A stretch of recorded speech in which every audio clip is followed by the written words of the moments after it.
Hello दोस्तों, स्वागत है आपका एक बार फिर से आपके अपने चैनल HV एक्सप्लेन में। दोस्तों, आज हम आपके लिए जो मूवी लेके आए हैं उसका नाम है ग्रेट वाइट। तो मूवी की शुरुआत में हम देखते हैं एक आइलैंड को, जहाँ पर दो कपल अपनी बोट से थोड़ी दूर समुद्र में स्विमिंग कर रहे होते हैं। तो वहाँ पर उस लड़की को पानी में कुछ दिखाई देता है, जिससे वो डर जाती है और उस लड़के को बताती है। तो वो दोनों जल्दी से अपनी बोट की तरफ आगे बढ़ते हैं। वो दोनों बोट पर पहुंचने ही वाले होते हैं, तभी उस लड़के को कोई पानी में खींच लेता है। वो लड़की पीछे देखती है तो पानी के ऊपर खून ही खून था।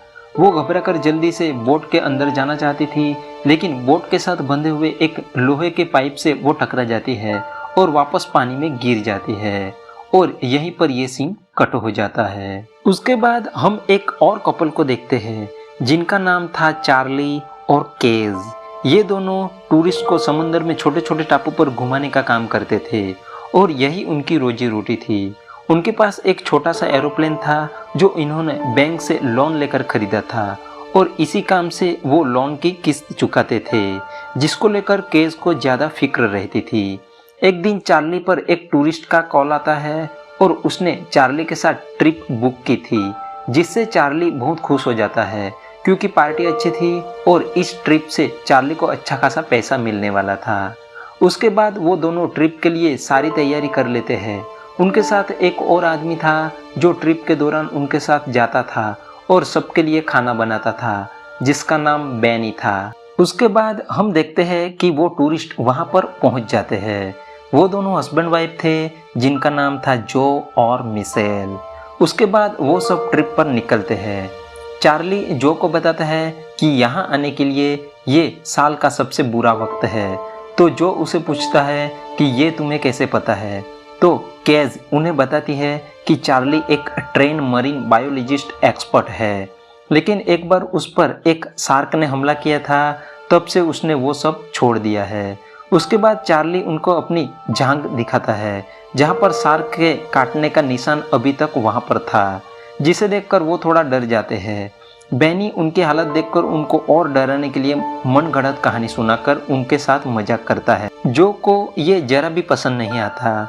इस तरह अब वो एक टापू पर पहुंच जाते हैं। वो सब एक बीच पर उतरते हैं तो केज जो और मिशेल को बताती है कि इस टापू का नाम पर्ल लगर है। यहाँ पर एक बार 8 क्रू मेंबर्स 15 दिनों तक खाना और पानी के बिना फंसे रहे थे, जिनमें से केवल एक ही आदमी बच पाया था। उतना बोलते ही मिशेल केजी को उस बचे हुए आदमी के बारे में बताने लगती है, क्योंकि वो आदमी और कोई नहीं बल्कि मिशेल के दादाजी थे। उसके बाद वो केजी को उनका फोटो दिखाती है और वो अब इस दुनिया में नहीं थे, लेकिन उनकी आखिरी इच्छा थी कि वो इस टापू पर अपने साथियों के साथ विलीन हो। इसीलिए मिशेल उनकी अस्थियों को यहाँ पर लेकर आई थी। उसके बाद वो उस बीच पर घूमने जाते हैं तो केजी चार्ली को बताती है कि शादी के बारे में तुम्हारा क्या ख्याल है। तो चार्ली उसे ठीक से जवाब नहीं देता, लेकिन जब केजी उसे बताती है कि मैं प्रेग्नेंट हूँ, तो वो बहुत ज़्यादा खुश हो जाता है और वो उसे बोलता है कि यहाँ से जाने के बाद हम शादी कर लेंगे। उनकी ये बातें चल ही रही थी, तभी जोर से चिल्लाने की आवाज़ आती है और बैनी दौड़ के उनके पास आता है और उन दोनों को वहाँ पर लेके जाता है। तो वहाँ जाकर वो देखते हैं तो वहाँ पर एक लड़के की लाश पड़ी हुई थी, जिसके पैर कटे हुए थे, जिसे देखकर चार्ली को अपने पर हुए शार्क का हमला याद आ जाता है। लाश को देख के केजी चार्ली को बोलती है कि हमें जो और मिशेल को यहाँ से वापस ले जाना होगा। उसके बाद केजी को लाश के पास से एक मोबाइल मिलता है, लेकिन वो फ़ोन लॉक था। तो केजी लाश के फिंगरप्रिंट का यूज़ करके वो लॉक खोलती है। जैसे ही लॉक खुलता है तो फ़ोन के वॉलपेपर पर हमें उन दो कपल्स का फोटो दिखता है, जिसे हमने मूवी की शुरुआत में दिखाया गया था। उसके बाद केजी उन फोटोज को सबको दिखाती है और सबको बताती है कि इन पर शार्क ने अटैक किया था। उसके बाद बैनी उनको बताता है कि उनकी बोट यहीं कहीं समंदर में होगी और शायद ये लड़की जिंदा होगी। अगर हमने उसे नहीं ढूंढा तो वो जिंदा नहीं बचेगी। ये सुन के जो उन्हें बताता है कि हमें ये अथॉरिटी पर छोड़ देना चाहिए और हम में से किसी को नहीं पता कि वो लड़की जिंदा है या मर गई है, और मैं यहाँ नहीं रुकूंगा, मेरी बुकिंग थी और मुझे यहाँ से वापस ले जाओ। उसके बाद मिशेल जो को समझाती है और वो सब उस लड़की को ढूंढने निकलते हैं। चार्ली उन सबको बताता है कि सिर्फ 45 मिनट का फ्यूल बचा है, तो सब ध्यान से नीचे देखते रहना और जैसे ही कुछ दिखे तो हम तुरंत चेक करेंगे। थोड़ी देर बाद उन्हें वो बोट दिख जाती है और वो नीचे उतरते हैं। बेनी उनको बताता है कि हमें एक बार बोट में जाके देखना चाहिए, लेकिन चार्ली को बार बार वो हादसा याद आता रहता है जो उस पर शार्क ने हमला किया था। तो चार्ली बेनी को बोलता है कि तुम जाके चेक करो।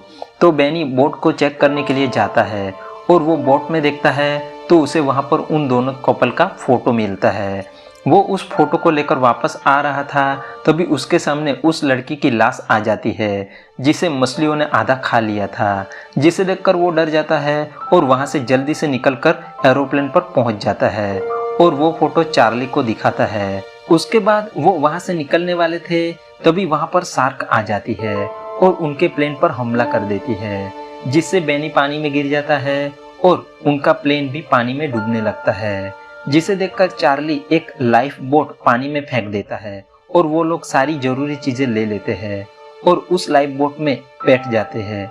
चार्ली वहां से अपने प्लेन को डूबते हुए देखता है, जिसे देख के उसे बहुत ही दुख होता है क्योंकि वही उसकी आमदनी का एक लौता सहारा था। उसके बाद जो चार्ली को पूछता है कि क्या तुमने रेस्क्यू मैसेज भेजा था, क्या हमें कोई यहाँ पर बचाने आएगा, तो चार्ली उन्हें बताता है कि उसका संपर्क ठीक से नहीं हो पाया और अभी रात होने वाली है और ये बोट हमें मीलों दूर ले जाएगी, तो उन्हें हमें ढूंढने के लिए ज्यादा वक्त लग सकता है।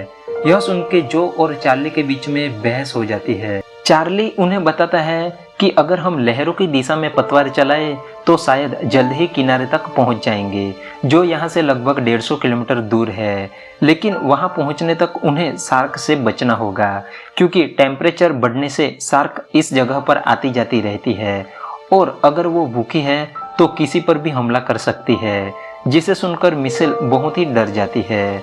उसके बाद वो सब बारी बारी पतवार चलाने लगते हैं, लेकिन दो शार्क लगातार उनका पीछा कर रही होती है। वो सब धीरे धीरे आगे बढ़ रहे होते हैं, तो मिशेल केजी को बताती है कि जो को पानी से बहुत ही डर लगता है।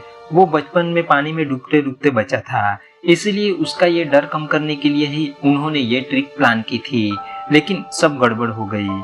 अब वो काफी दिनों से पतवार चला रहे थे और सब थके हुए थे और उनका राशन लगभग खत्म हो चुका था, लेकिन फिर भी वो धीरे धीरे पतवार चलाते रहते हैं। एक रात को जो और मिशेल पतवार चला रहे थे, तभी मिशेल थकान के चलते सो जाती है और उसके हाथ से पतवार छूट जाती है। थोड़ी देर बाद वो उठती है तो वो जो को बताती है कि उसके हाथ से पतवार छूट गई है। तो सब टॉर्च से इधर उधर देखते हैं और उन्हें पतवार दिख जाती है, लेकिन वो उनकी बोट से थोड़ी दूरी पर थी। लेकिन सबको पानी में जाने से डर लगता है, तो केजी किसी को बताए बिना पानी में कूद जाती है और पतवार तक पहुंच जाती है। तो पतवार लेकर वो वापस आ रही होती है, तभी वहां पर शार्क आ जाती है, लेकिन शार्क उस तक पहुंचे उससे पहले वो बोट पर पहुंच जाती है और शार्क उनकी बोट के इर्द गिर्द घूमती रहती है। थोड़ी देर बाद वो आगे बढ़ जाते हैं तो तूफान आने वाला होता है। तो चार्ली केज और मिशेल को ठंड से बचने के लिए कपड़े देता है, तो बेनी मिशेल को मदद करने के लिए हाथ आगे बढ़ाता है। तो जो को गुस्सा आ जाता है और उन दोनों के बीच में लड़ाई हो जाती है और जो बेनी पर पतवार से हमला कर देता है, जिससे बेनी बोट से गिर जाता है। चार्ली उसे वापस बोट पर खींचता है, लेकिन तभी उसे शार्क पकड़ ले जाती है और उसकी मौत हो जाती है, जिसे देखकर केज जो पर भड़क जाती है। चार्ली किसी तरह केज को शांत करता है। थोड़ी देर बाद बारिश होने लगती है और वो सब बारिश का पानी पीते हैं। उसके बाद चार्ली एक चाकू निकालता है और सबको बताता है कि अगर मैं शार्क के करीब चला जाऊं और उसके सिर पर वार करूं तो शायद मैं उसे मार सकता हूं, क्योंकि वहां पर उसका दिमाग होता है और उसका वो हिस्सा ज्यादा मजबूत नहीं होता। तो केज उसे ऐसा करने के लिए मना करती है, क्योंकि वो प्रेग्नेंट थी और वो चार्ली को खोना नहीं चाहती थी। वो ये बात कर रहे होते हैं, तभी शार्क उनकी बोट पर हमला कर देती है और उन सबको पानी में गिरा देती है। वो सब जल्दी से बोट में चढ़ने लगते हैं, लेकिन जो बोट तक नहीं पहुंच पाता और शार्क उसे खा लेती है, जिसे देखकर मिशेल टूट जाती है और उसे कुछ होश नहीं रहता। वो तीनों काफी डरे हुए थे। इस तरह से मुसीबतों का सामना करते करते वो काफी दूर आ जाते हैं।